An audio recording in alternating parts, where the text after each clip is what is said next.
I will learn to strike, I will learn to fly.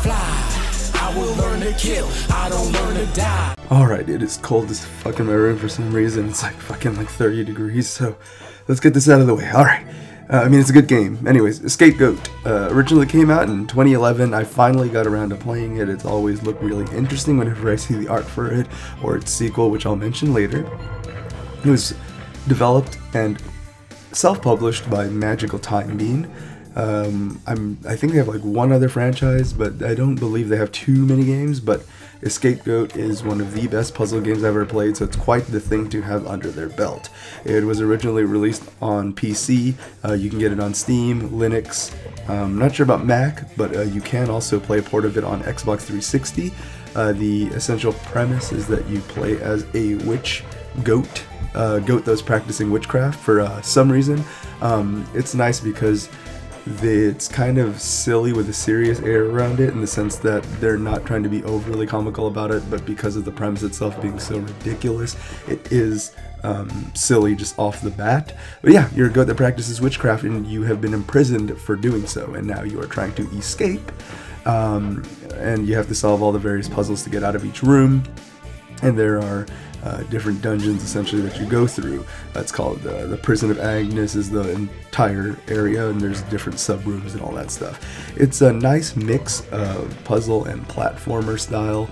You have your double jumps, you even have a little rat companion that helps you as part of one of the elements to get to areas you can't reach yourself.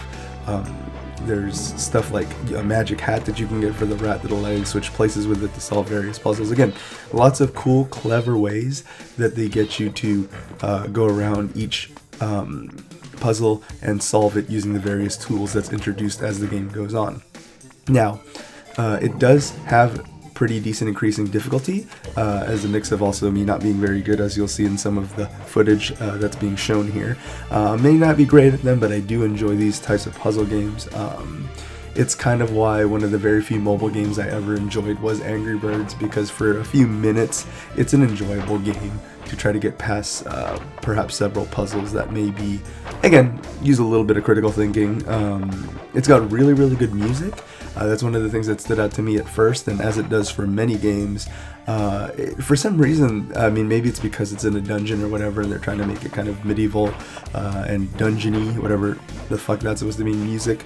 Kind of reminds me, reminiscent sometimes, very, very, very, what the fuck am I saying? Seldom?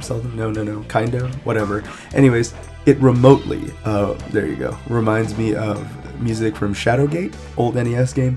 They did have a remake of that recently, but that's aside the point. Uses pixel style visuals, so pretty cool stuff, nothing super high res or anything like that, but because of that it ages well, runs very well because it does use very good pixel art.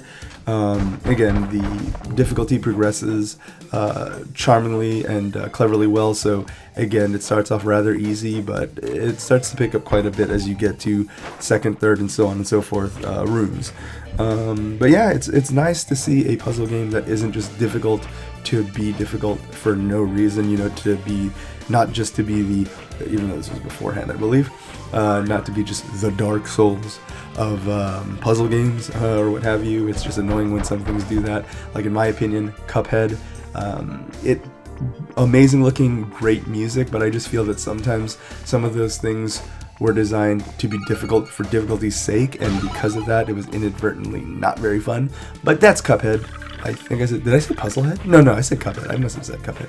If not, that's what I meant. But yeah, it eventually got a sequel, or Scapegoat. Eventually got a sequel in 2014 called The Scapegoat 2, and that one was actually picked up and published by Double Fine Games. So just a little interesting tidbit there. So there are 2 games in the series. I would love to see a third one because again, there's nothing wrong with more of the same as long as it's done cleverly well and they don't beat the idea or franchise to death. The fact that the first one came out in 2011 and then the next one 2014, if they were to keep doing one every few years, obviously they kind of missed the last deadline, but I'm sure they've been working on other games and that's why. But again, Scapegoat is a game that I do highly recommend. And yeah, it's really good. You should go pick it up on Steam. It's like $10 or something like that. I picked it up on Humble Bundle sale, and that should be enough filler to get me right to 5 minutes. So there we go.